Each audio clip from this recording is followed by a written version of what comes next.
Gymnast superstar Simone Biles shocked fans yesterday by quitting halfway through the team final at the Olympics. She did just the first round, representing, of course, the United States, and then dropped out of the rest, saying it was for her mental health that she needed to quit. For that, she's got a lot of sympathy. And even in this age where, of course, the victim is the hero, a lot of praise. The head of the US Olympic Committee said, "Simone, you've made us so proud. We applaud your decision to prioritise your mental wellness over all else." Now, some sympathy I can understand. But praise? I'm not so sure, and I'll tell you why. Simone Biles is often hailed as the world's greatest ever gymnast, and not least by herself. Last month, the 24-year-old wore leotards at the US Gymnastics Championships, all rhinestoned with an image of a goat, to declare that she was indeed the greatest of all time.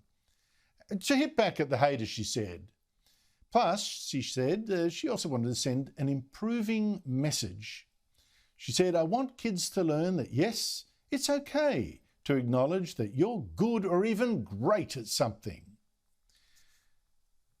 Well, maybe I'm too modest a chap myself, but I always thought that modesty was nobler than boasting, but also safer, even for the great, because in the end we all fail, don't we? We all fail. And bragging too much leaves you a lot more bruised and surprised when you fail too.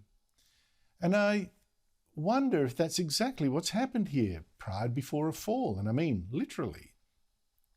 Until now, Biles hasn't failed, really fallen. She's won 25 World Championship medals and 4 Olympic golds. And she was the hottest of hot favourites to win the all-round title at Tokyo. But in the first round of the team final, she failed to stick her landing in the vault and completed just 1.5 of the 2.5 rotations, and she got the lowest score of all 6 competitors. She instantly quit, sending the team reserve in to take her place for the rest of the final, and the US team, the favourites, then came second. Biles explained that physically she was in shape. "It's just me in my head," she said. "I have to focus on my mental health. We have to protect our body and our mind." But I was wondering whether that meant just protecting herself from the horror of being beaten. Now, it's true that Biles may have made the right call for a team, to let in a step aside and let a teammate with a clear head take her place. People are saying she's selfless.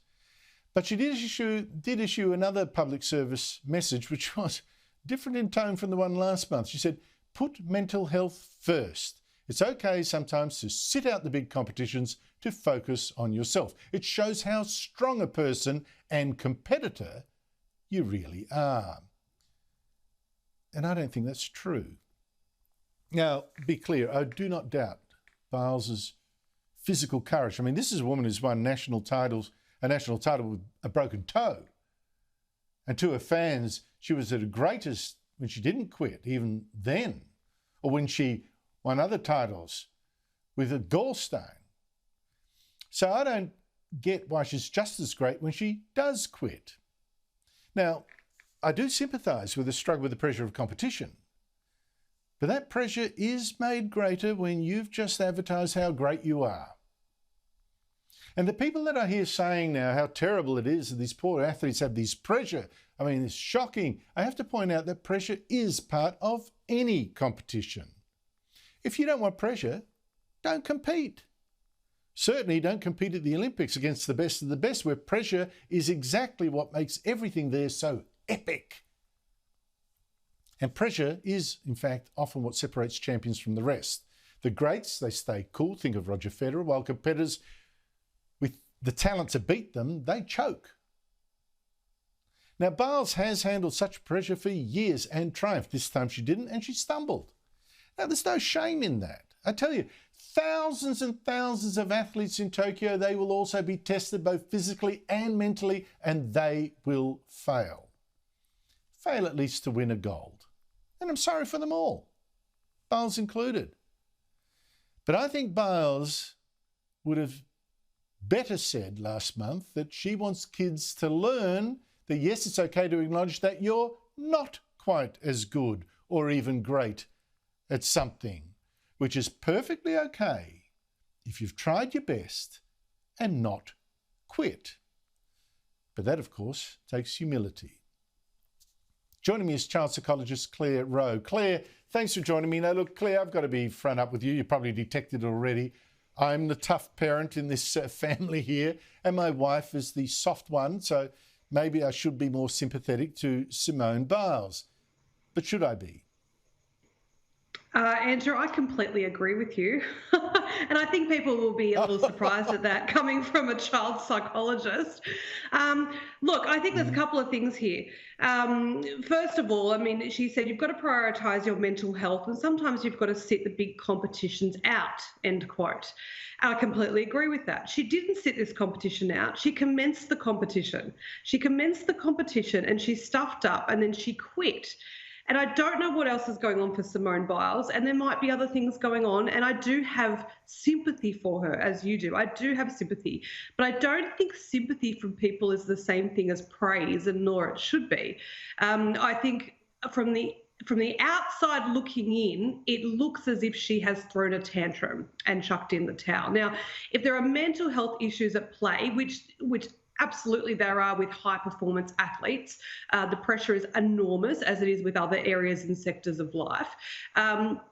Really, the failing is not to pick up on how her mental state was in the weeks leading up to these Olympics. And, you know, all the praise is going to her now for recognising those symptoms and choosing not to press on. Well, where was that recognition the night before the competition or the week before? I mean, the American team would have a team of sports psychologists. She would have her own personal sports psychologist directly to her on the phone, working with her. So where was the recognition leading up? And I think that's, it's a very different prospect to say Naomi Osaka, who we know, bowed out and chose not to compete at things like Wimbledon. I mean, that's different. She let someone else take her place before the competition had started. Simone Biles didn't do that. She commenced the competition. She stuffed up. She didn't handle it. And she decided to quit midway, not in a single solo event, but in a team event.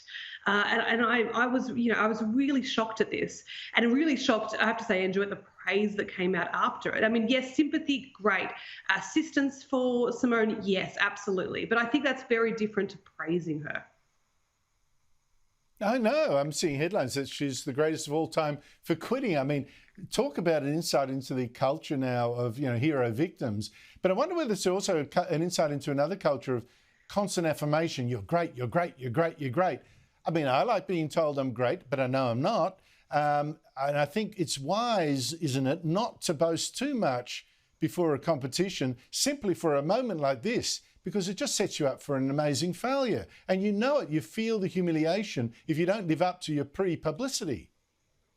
Well, that's true. That's true. I mean, if you're going to say things like that, and a lot of athletes do, I mean, people like Mundine come to mind, and people who like to say they're the greatest on earth. And that's all part of their showmanship, and maybe that's part of their psychological psych up to a competition that might work for them. But they have to be prepared, working with their team of experts, that if they do fail, how will they handle that? And she was not prepared for that. And maybe that's a failure on her part. Maybe that's a failure for the professionals who undoubtedly would be working with her. My concern, Andrew, is the message that gives. I mean, she gave the message recently that children should know that it's okay to say you're great at things. I don't mind that message. If you're genuinely good at something, own it.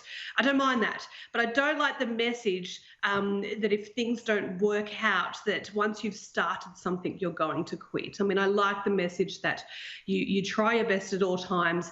And if you stuff up, you keep going, particularly in a team sport. And I work with children all the time who've commenced a team sport for the term per se, and things aren't going their way, and we're not winning, and I don't want to play football anymore.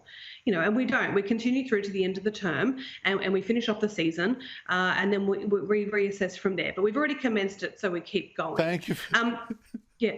Clare, I'm very glad you've said all this, because I know when I finish the show, my wife will probably look at me quite sternly and say, couldn't you have been a little nicer? So I'm going to say Clare Rowe agrees with me. Thank you so much indeed.